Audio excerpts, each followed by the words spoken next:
Hi, welcome to Beyond Politics. I'm Catherine Clark. Ontario Conservative MP Mark Adler grew up in Toronto, one of 3 children. His father was a small businessman, but also a survivor of the Holocaust.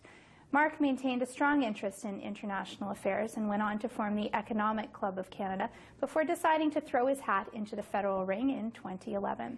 He's married, he's the father of twins, and he joins me now to talk about a very busy life beyond politics.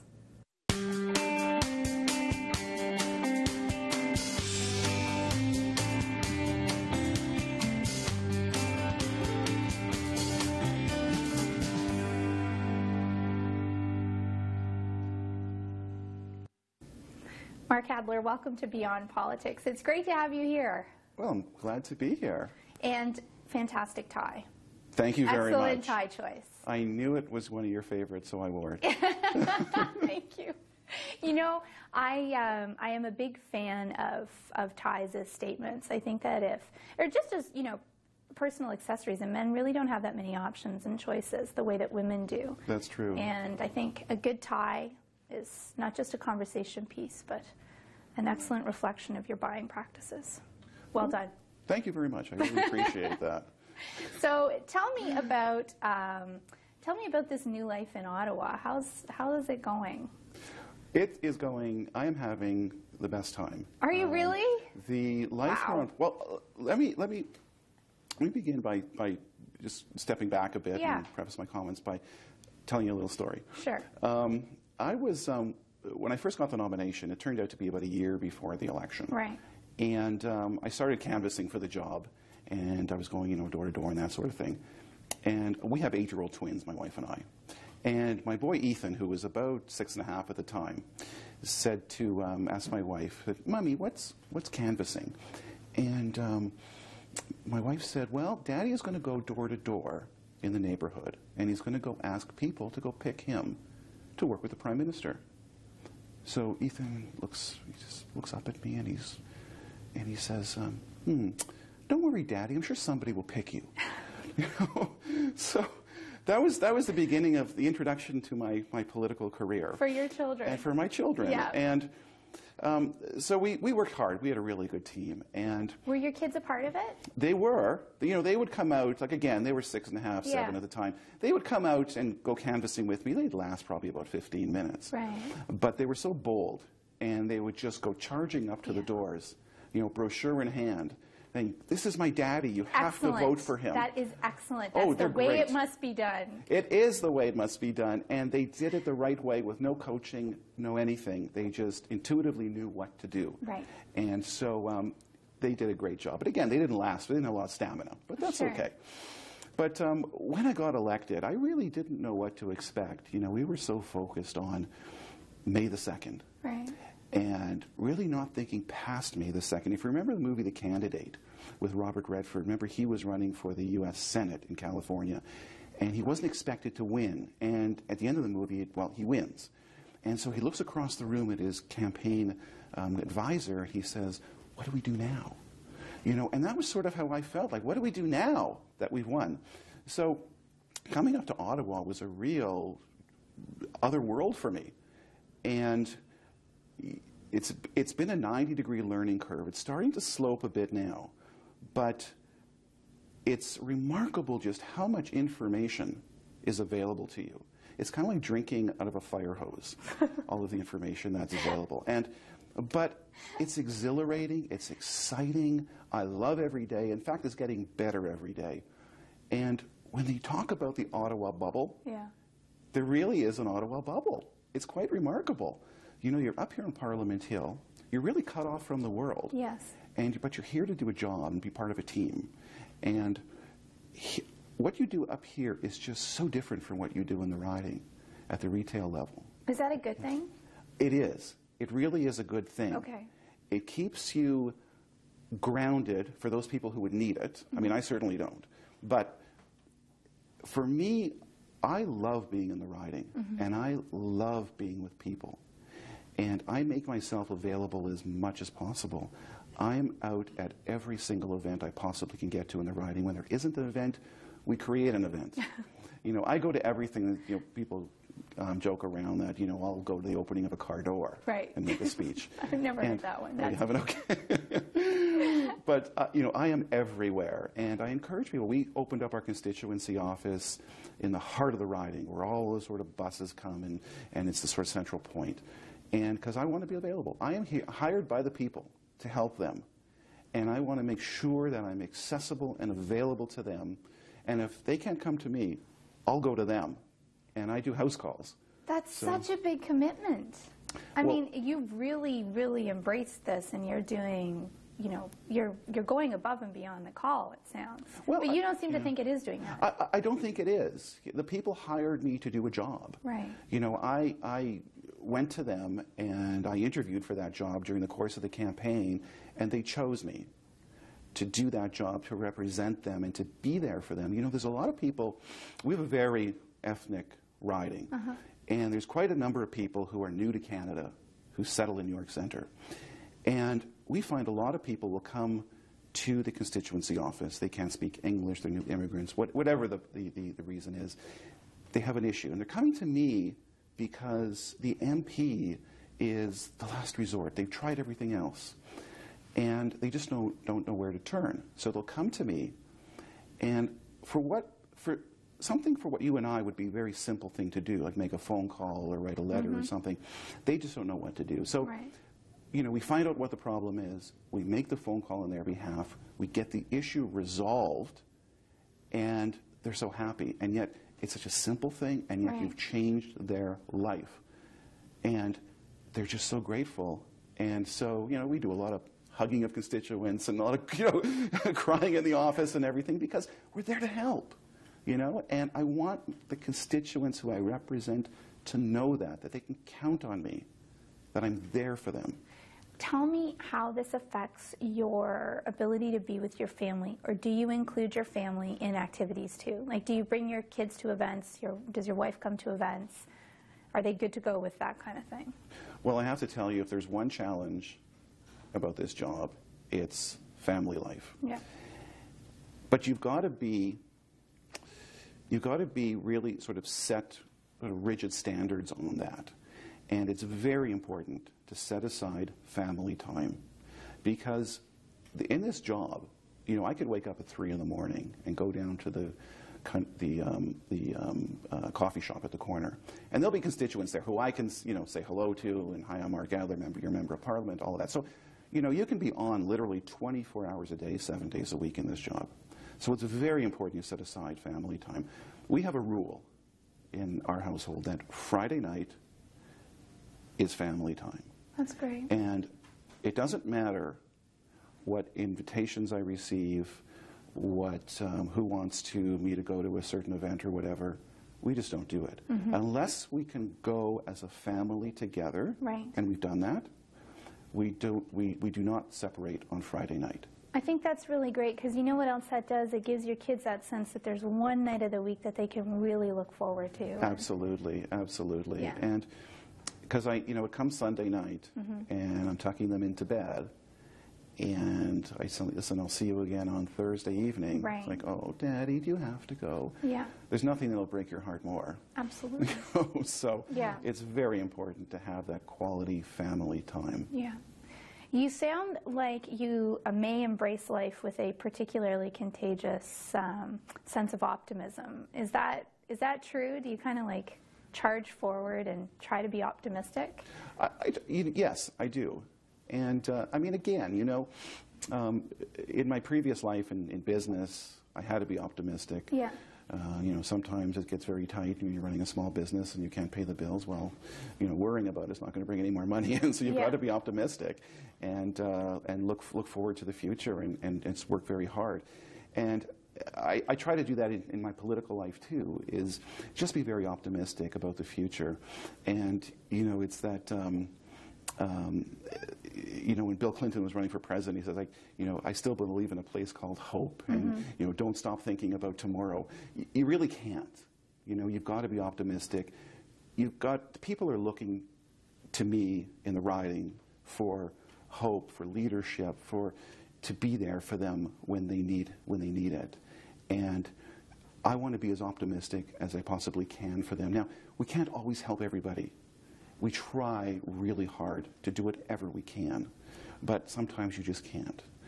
And it breaks your heart, yes, but you've still got to kind of manage expectations, but at the same time, be optimistic and give people hope. Let's take a bunch of steps back and talk about the young Mark Adler and your family and what you were like as a kid. Did you come from a big family? No, we came from a very small family. Yeah. I have two older siblings, a brother and a sister. Okay, that's not really a small family to me. That's a lot of kids. Well, That's that would three be. children. That's 3 times Oh, as large as yours. That's good. So you had the 3 of you and your mom and dad? Yes. Okay. Yes. And what did your dad do? My father owned a small business, a shoe store. Yeah. And I remember fondly when I would go down on, my mother would pick me up at school on Friday afternoons, and we'd take the bus and the streetcar down to my father's store, and I'd be in the back playing and all that, and I guess I kind of learned my sort of entrepreneurial spirit and business sense. Sure. At doing all of that and watching my parents work hard. And my father was a Holocaust survivor, and he was the only survivor from his family when he came here. And he had the number on his arm. But us kids knew, we don't ask questions, we don't talk about that. My father never said a word about it. Did you try to ask ever?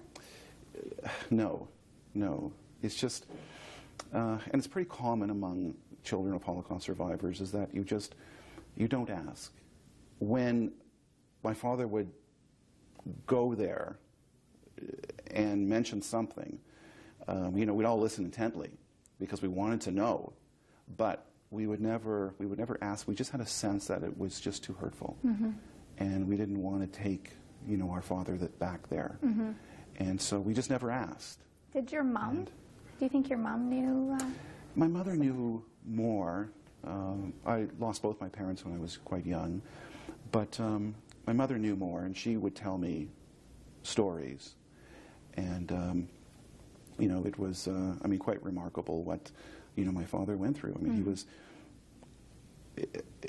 he was locked in a ghetto when he was 12 years old, and survived the ghetto, survived Auschwitz, survived one of those death marches back to Germany, and finally liberated by the Allies. But and was all alone. Was 18-year-old, 17 and a half, and all alone in the world, and decided to come to Canada. Do you know why? Why Canada? My father had a distant cousin that had come here to Toronto before the war. And that was the only connection my father had to any living relative in the world. And so, in 1947, there was, Israel didn't exist yet as a country. And so Canada was what he knew. And so he came here. What kind of a man was he in terms of the impact that the war had on him? Did it affect his personality, his public personality, for the rest of his life, or was he someone who was able to kind of put that aside? What was he like? He was a very giving man, very generous, very friendly. I learned a lot from my father.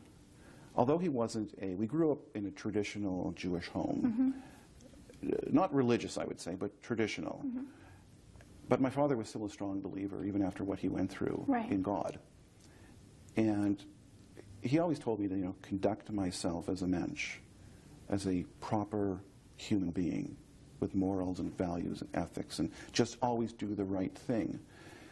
And he always said to me, always remember before whom you stand, and so conduct yourself in a way that you would before, before God. Yeah.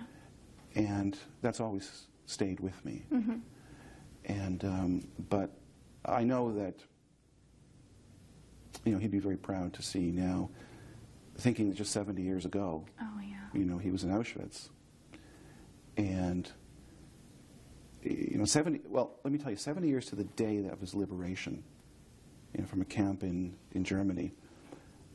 I was on the tarmac at Ottawa Airport with John Baird, Foreign Minister, welcoming the President of Israel, Shimon Peres, to Canada, 70 years to the day of his liberation. Oh, what a momentous occasion for you. Very emotional. Were you able to say that? Were you able to tell him that? Yes.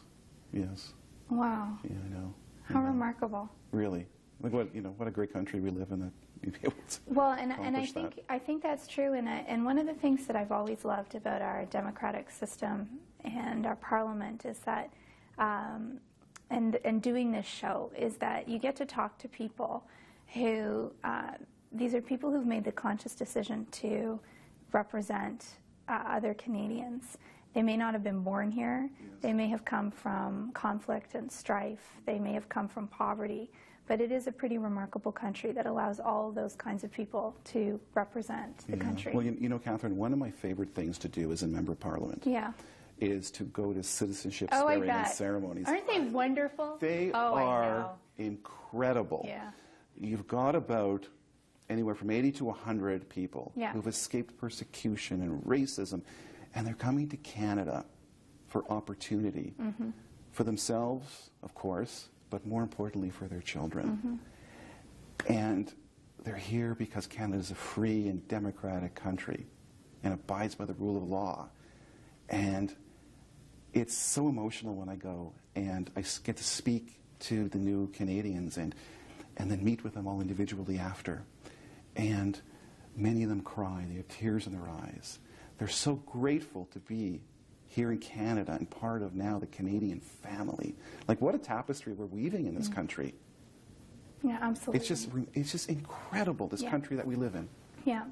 And your riding is really representative of that. It really is. You've got a very diverse riding. Yes. I won't bore you with the demographics. No, but it would make your job certainly interesting, because you're dealing with all sorts of different issues and people and traditions. And yes. Yeah. Well, we have in York Centre, it's not a very well-known fact, but we have the largest number of Russian-speaking people of any riding throughout Canada. Wow. Yeah.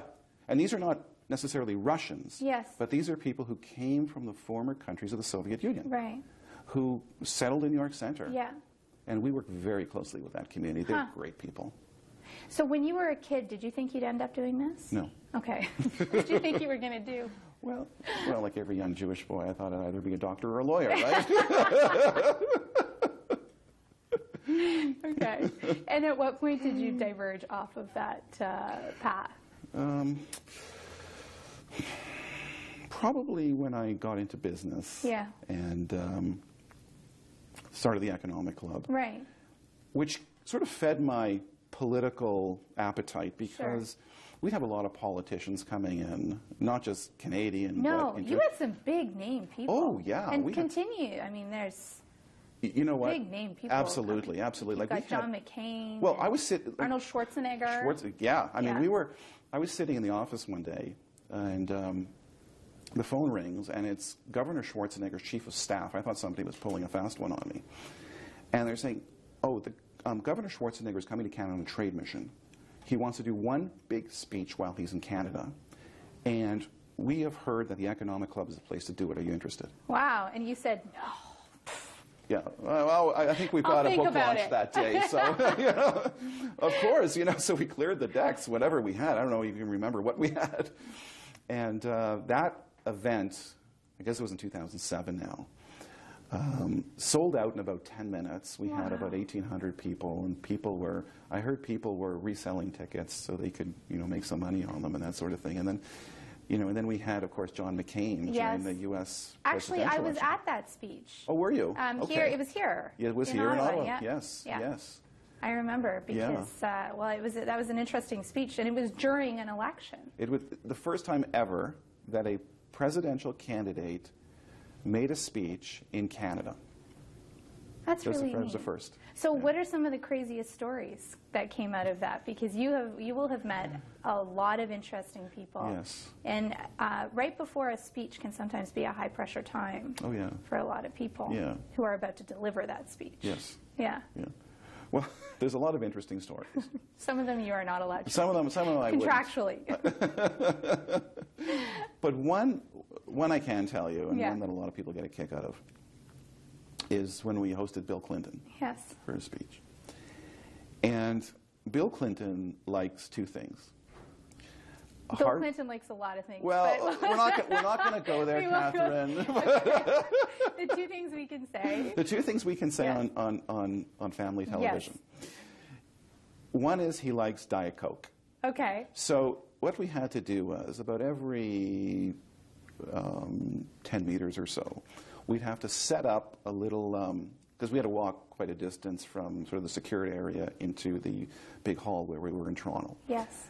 And through back alleys and through, all these different areas throughout the hotel. Right. We'd have to set up buckets with ice Yes. and with Diet Cokes in them. Oh, so he So could just as he's grab and walking go? along, he could grab a Diet Coke Okay. and, drink it up, and then by the time he got to the next one, I guess they had this all scientifically planned, because by the time he got to the next one, he had finished that Diet Coke and he's ready to grab another. Come on. That's a lot of Diet He Coke. apparently drinks a lot of Diet. I don't know if he does now. Apparently he's a vegan now and all of that, but Wow. this is before his vegan days. But Okay. he was just taking one Diet Coke after another. And we also had to set up hard cheese. Hard cheese. He likes hard cheese.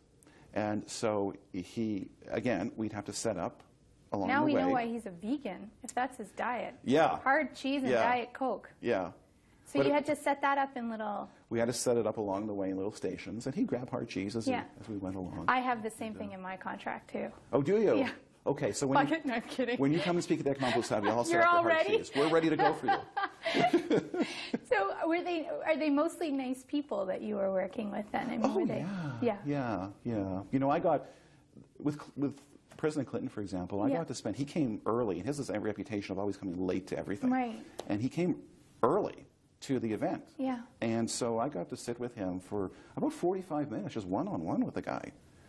Wow. And this was the time when his wife was running for the nomination. Right. And he was stopping over in Toronto to do our speech, and then he was going on to Indianapolis that evening to do a speech on behalf of his wife at a rally. And so we got to speak for 45 minutes, just one-on-one. It was terrific. That's really It was a real thrill, yeah.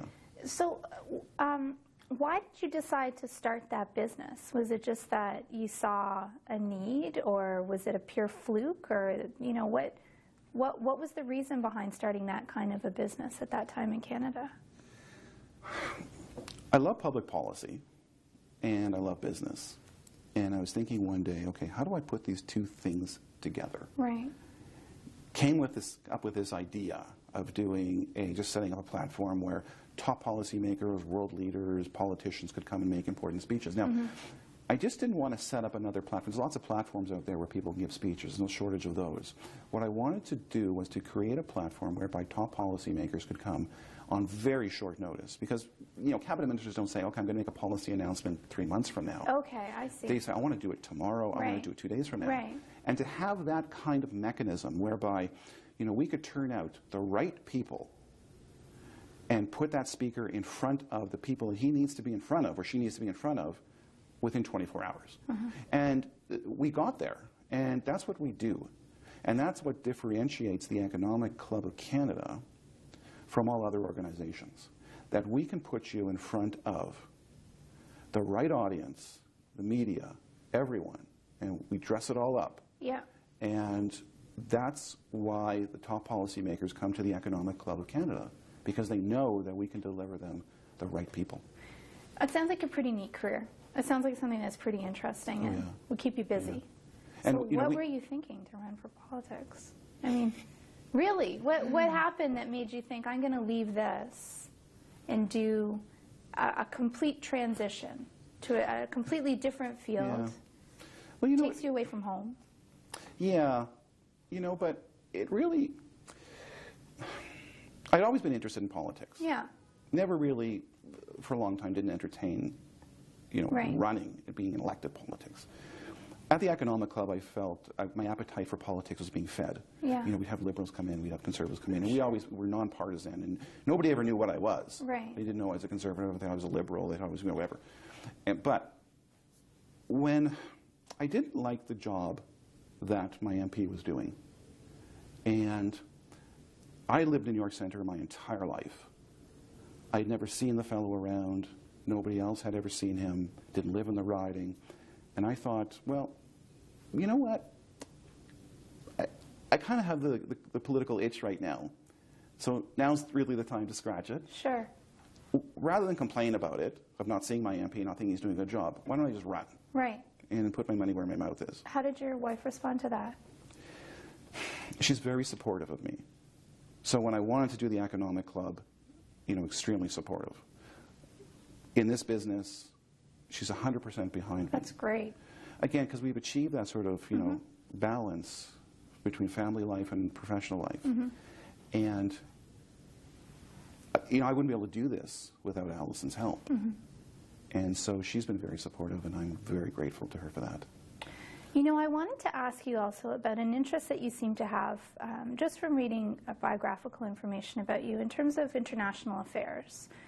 You worked for the Canadian Institute for International Affairs. You seem to always have had an interest in what's going on in the world. And I wondered if that was what motivated that, and if it was in part motivated by your dad's experience in terms of the Holocaust and your sense that it's important to know about the world around you, or if it was something more than that. I think it's a combination of things. Growing up, we'd always talk about world affairs around the kitchen table. And my brother is 11 years older than me, and so he was in university when I was in elementary school, and we'd always have these deep conversations around the table, and everybody was very opinionated about, about world events. And so that really generated my interest as a, I remember being in elementary school and just being aware, about knowing about the Vietnam War and watching the news, the nightly news, and knowing about, why there's war in the Middle East and why there's famine in Biafra at the time. Right. I was always aware of these things. And Were you the only kid in school who was? Pretty much, yeah. All right. You got it out of me. I was the geek. Okay. But, but having said all of that, I did like hockey and collected hockey cards and everything too. So don't get me wrong here, all right? Of course. I make no judgments. I think it's great. But I also enjoyed watching the Watergate hearings. Yeah. This was just what I did. But I've always found it just very interesting and very stimulating, and I love international affairs. Always have. And just the relations between, I'm a relationship kind of person. And just it seems whether like you've chosen careers that have focused on that. Yeah, and I enjoy just studying the relationships between states and between, state actors and that sort of thing. So that's always been an interest of mine. And to this day, enjoy reading about it. And now I've got this from the perch that I'm at now, witnessing firsthand, global affairs. It's just, it's such a privilege. You're in the perfect place. There's no question of that. I certainly am. I so appreciate that you would take the time to be here. Thank you very much. It's been a real pleasure to chat with you. Well, thank you very much. It's been a great pleasure to finally meet you. Well, the same. Good luck. Thank you so much.